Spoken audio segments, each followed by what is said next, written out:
MiniArt 135th Werkstattkraftwagen. Nearly finished, but not quite.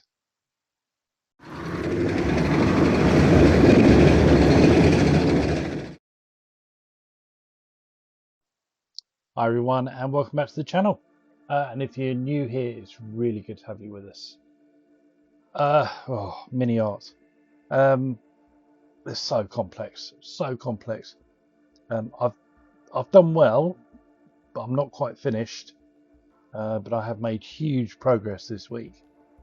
So let me show you what I've been doing. So it's basically a kit with three parts. So there's the cab, the cargo area, and then the shed. So this week is mainly going to be covering the shed and the cargo area. So this is the cargo area. So it's all been base coated or primed in VMS mahogany brown, which is a really nice base coat for a wood colour. And then this is AK 3rd Gen Rock Grey going over the top. I wanted a nice sort of bleached out wooden surface that's been walking on a lot and weathered nicely. So I'm guessing, I don't know, hardwood, sort of oak or something. So this grey is a slightly warm light grey basically. So I'll give that a good covering all over, and then we'll come in and sort the wood grain out.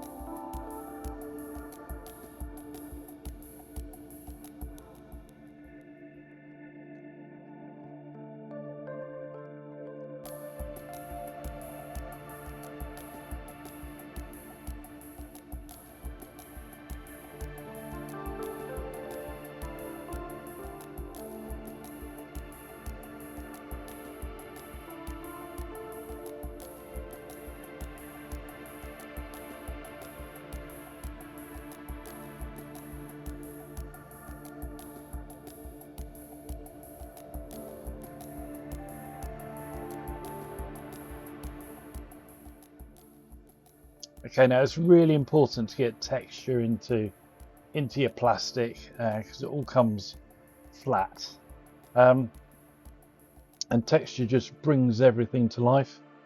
So there was no wood grain molded into these pieces, so I had to come up with a way of bringing that wood grain out and making it look like it's there. So I'm using a flat brush and some thinned down darker colours. So this is burnt umber. I just thinned down lots and lots of water just so it becomes like a filter, but because it's with a square brush and you're dragging it along the same direction as the timbers, you can create a very rudimentary sort of wood grain. And actually I was really happy with how it came out. It's quite a bit of work, but so if you just keep going, and you can see some bits I'm doing darker than others, and that way you can really get the nice wood texture coming through.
Once that's dried, I came back in again with the same brush and the same technique, so really watered down.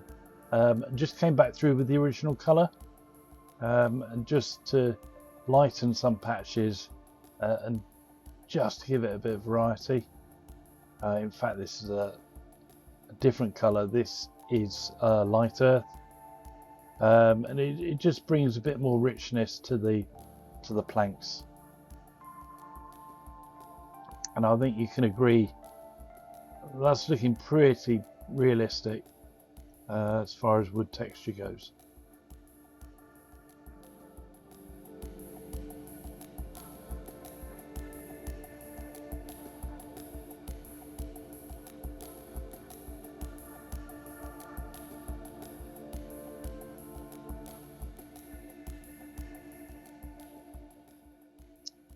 Once I was happy with the wood texture, I realised that there's a frame within the base, because not all of the planks had nail holes in the ends.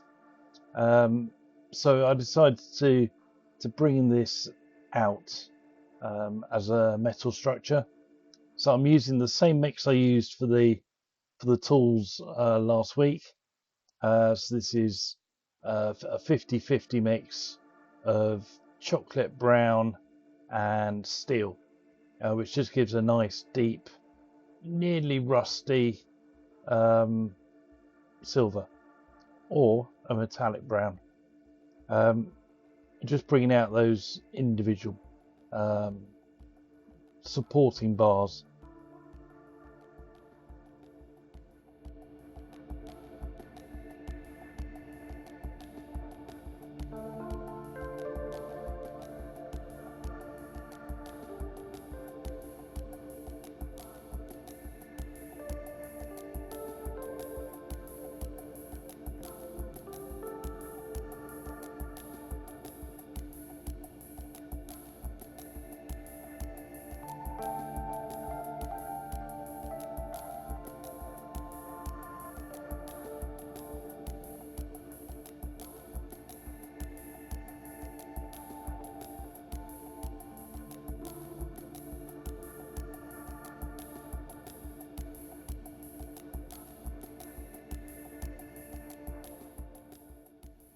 And there you go. I think that looks pretty good. Okay. Then I painted it with chipping medium. This is the VMS one. Just because the outside of this is going to be German Dunkelgrau. So a nice German dark grey. So a good layer of chipping fluid. And you can see that I've sort of built the shed as well. I did that in a much warmer shade, but I did it exactly the same as I did the floor. I just used light earth for the base wood. And again, I've sprayed that, here we go, with chipping fluid. And you see how well the wood grains worked on that. It's a shame that I'm going to cover it up in a minute. Yeah, nice covering of that, and because we're going to chip the surface paint off this and take it back to the wood afterwards.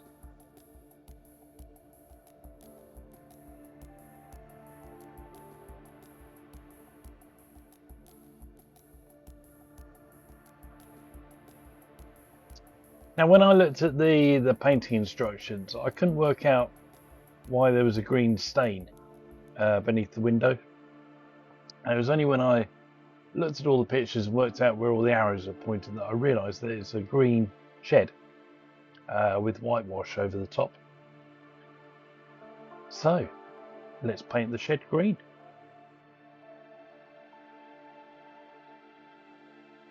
So a good layer of olive grunt over the top, and quite a decent covering because it was painted in real life. So, you know, a nice thick coating, and then just hope that you've put enough chipping medium on underneath.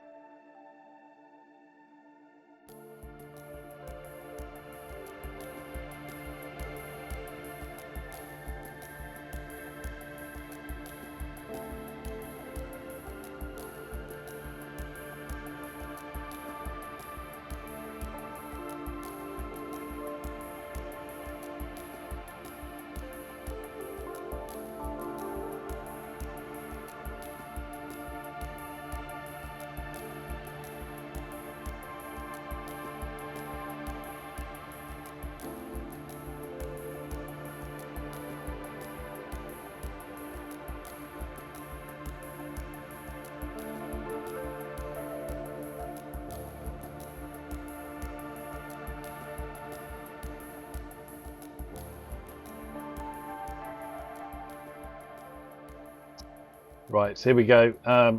Let's hope that chipping medium worked. Water, scruffy brush, and just work it in. And seriously guys, you don't need to worry about this.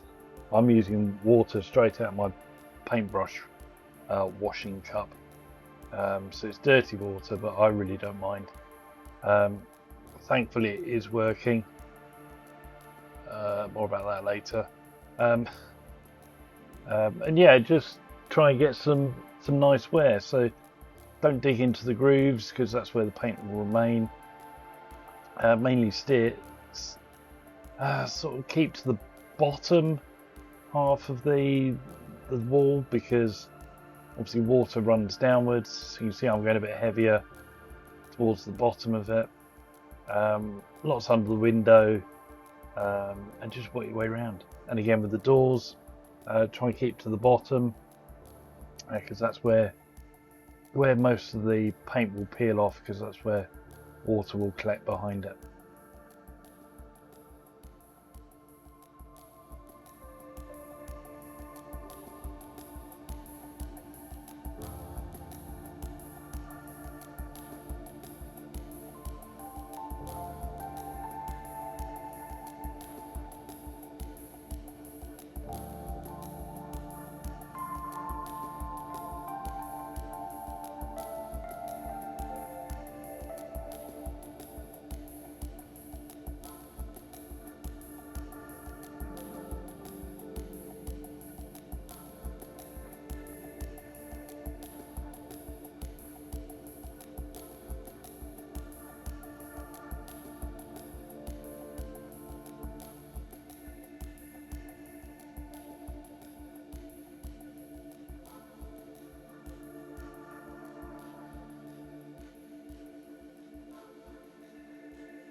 Right, now there's a big bit that I've missed out because it didn't work. So I applied another coat of chipping medium onto the green and then sprayed everything with Tamiya lacquer white. And I couldn't get it to scrub. So I had to repaint the cab of the vehicle, and on this bit I actually repainted some of the green with a sponge. Some of it peeled, but it was just too difficult. So I'm sort of pleased with the way it's come out. The cab, as you'll see later, hasn't got whitewash, but I'm okay with that. It's just the shed that's been whitewashed. And yeah, I'm not as happy as I could have been, but I'm reasonably happy. So this is just the shed being glued into place within the cargo trailer, and you can see the two different wood effects that I've got. The slightly darker, warmer one from the shed, and the lighter, worn one for the floor. I'm trying to get rid of any holes that I can. But yeah, it's okay. The grey's a bit dark, but we can work on that. What do you think? Here it is with everything inside. Yeah, it looks quite good. And again, there's another wood surface in there, and then that's the roof that I've done. I think that's actually the favourite part of the model, in my opinion. I think that's come out really nicely. Lots of wear and tear, lots of rust. yeah, reasonably happy, reasonably happy.